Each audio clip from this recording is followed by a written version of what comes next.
This morning on Daybreak, here's what you need to know. It is one of the Ronald McDonald House's largest fundraisers of the year. How the Hearts and Diamonds Spectacular supports families at the nonprofit.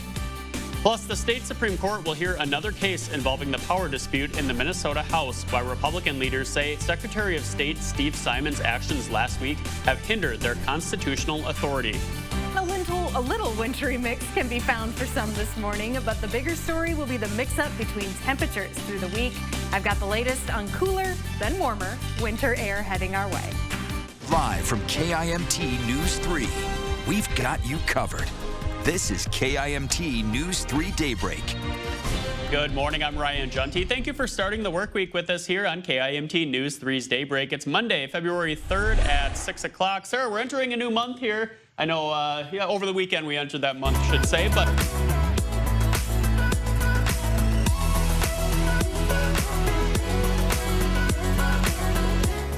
Or let us know again. Yes, right? and again later this week. Yes. I mean, it's so crazy. The story all winter long has been no snow until MLK weekend, and then boom, it's like it all came at once, and got plenty more on the way, it looks like. Wow. Yeah, you know what? We've been hoping for it, we've been wishing for it, now it's happening. Hey, good morning, everybody. It's 9 o'clock here on this Monday, February 3rd. Thanks for joining us. I'm Jeff Peterson. And I'm Katie Sampson, here with meteorologist Christian Bridges, and guess what? Phil predicted 6 more weeks of winter so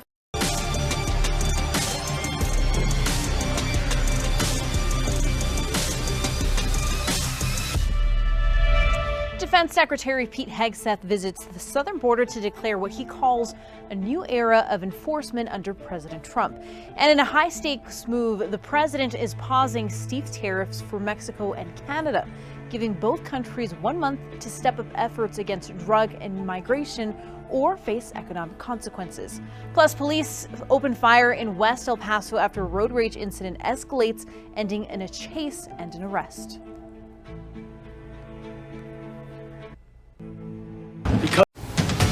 Next on Local News 8 at 10, flooding issues across southeastern Idaho cause concern for many people. We will show you where you can get help to stop it.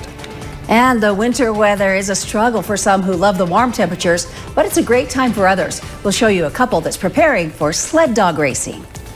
And get ready, football fans. The opening day of Super Bowl week is today. We will show you how to get ready for the game, plus have some Super Bowl trivia. Local News 8 at 10 starts right now. Live from your news leader, Local News 8 at 10 starts now. Good evening and thank you for joining us. I'm Linda Larson. And I'm Todd Kuntz. The warmer temperatures have caused a lot of the snow to melt, leading to... Desde los estudios de Telemundo Charlotte, esto es Noticias Charlotte.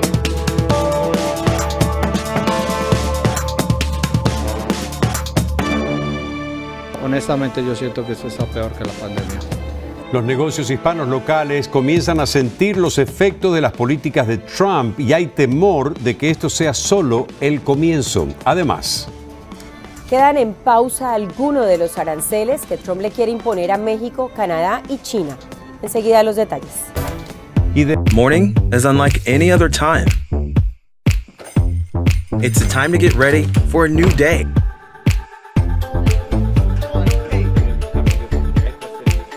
Start your mornings with us to get the latest headlines, to get the most accurate forecast, to get fully prepared for whatever comes your way.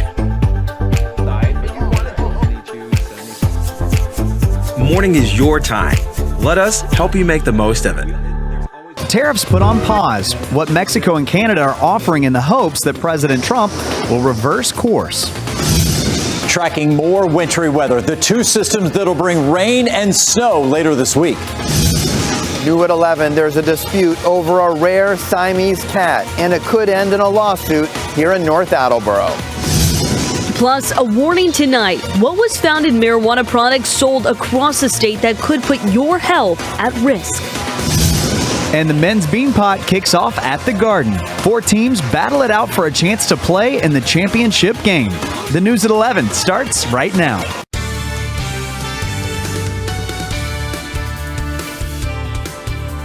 And first at 11 tonight, 1 hour remains before President Trump's 10% tariff on Chinese goods goes into effect. Originally, tariffs were also going to be imposed on Canada as well as Mexico, but those are now delayed for at least a month in the hope that a deal can be struck with each of those countries. Welcome to a Tuesday morning. We're going to help you get up and get going on this February 4th. We're looking live over Panama City Beach. You can see some scattered cloud cover out there. Your morning news starts now. Live from WJHG, this is News Channel 7 Today.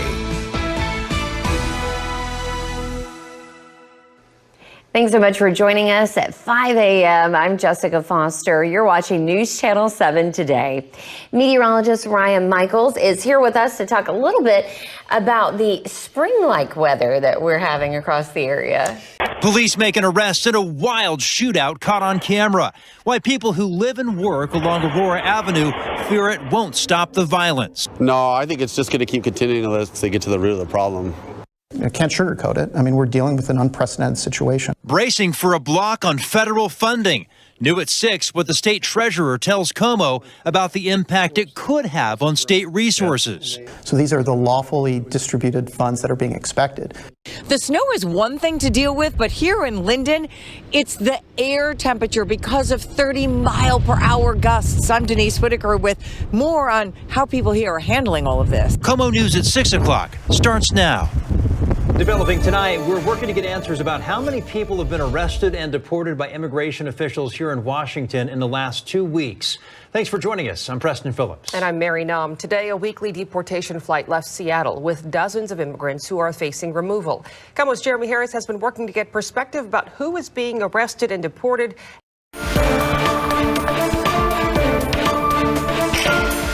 Now at 11.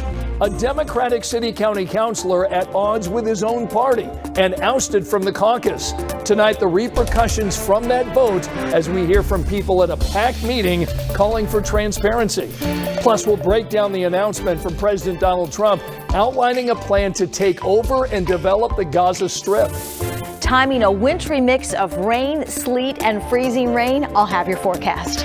And new insight tonight into IMPD's push to curb illegal parties in our city after police shut down a 200-person event on the east side. Live from Indy, you're watching 13 News.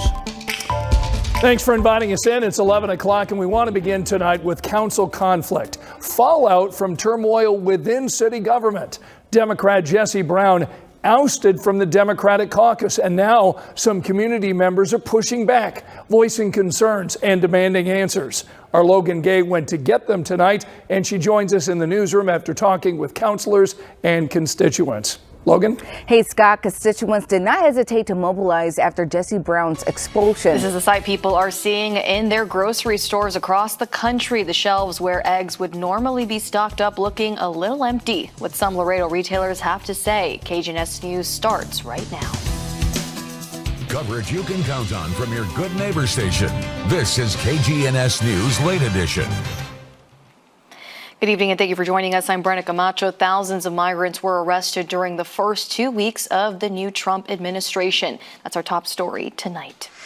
Department of Homeland Security said in a post to X today that federal officials have arrested more than 8,700 immigrants and deported nearly 6,000 people. More late-breaking news that we are following. 13 News. That means you're close enough to be struck by lightning. You gotta stay indoors. First to alert you to severe weather. And they are very quick hitting downpours. And breaking news. What has this weekend been like waiting for this? To keep you safe. Everywhere you need us to be. Can those grades be trusted? Camera 1. 13 News. Live, local, late-breaking. West 2 News starts now with breaking news. That breaking news out of Claremont tonight, where police are in a standoff at an apartment complex. This is video from Chopper 2 taken just moments ago over the Cottonwood Apartments on Hook Street. Police say that they were called to this area after a woman was shot, but they were met with gunfire immediately. Investigative, in-depth. This is WBRZ News 2 at 6. This brawl during a basketball game at Scotlandville Middle School last night, just one instance in a rash of violence in East Baton Rouge Parish schools over the last 24 hours. The violence did not stop there. 2 elementary school teachers put on leave after recording several preschool students beating a classmate. Honoring the North Las Vegas police officer killed in the line of duty, the support that continues to pour in. A pipe bomb forces an hours-long road closure out in Nye County. What we know so far about the investigation. It's another warm and windy afternoon, and the first alert is out. Much stronger wind is on the way. We'll track the arrival and the changes for the weekend in your first alert forecast. We are local. Las Vegas. Fox 5 News starts now. It's been over 24 hours since a North Las Vegas police officer was shot, and we're still waiting to learn their name. First with breaking news. Fox 5 News starts now. Fox 5 continues to follow the death of a North Las Vegas officer after being shot multiple times yesterday. We now know that officer is 46-year-old Jason Roscoe. Today, a procession was held as he was taken from the coroner's office to Palm Mortuary. The procession began along MLK to Alta and Bonneville and then turned onto Main Street near Fremont, where lines of patrol cars and motorcycles from multiple departments paid their respects to Officer Roscoe. Autoridades investigan serie de incendios en unos apartamentos. Vecinos afirman fueron provocados. Y laredenses temen que los problemas de desabasto de huevo que hay en todo el país lleguen a nuestra ciudad. Telenoticias edición de las 10 comienza ahora. Cobertura en la que puedes confiar. Esto es Telenoticias Laredo a las 10. Buenas noches, gracias por sintonizar Telenoticias. KGNS les saluda Lupita Benavides. Live from KTVU and first in the Bay Area. This is the 10 o'clock news on Channel 2. The #1 primetime newscast in the country.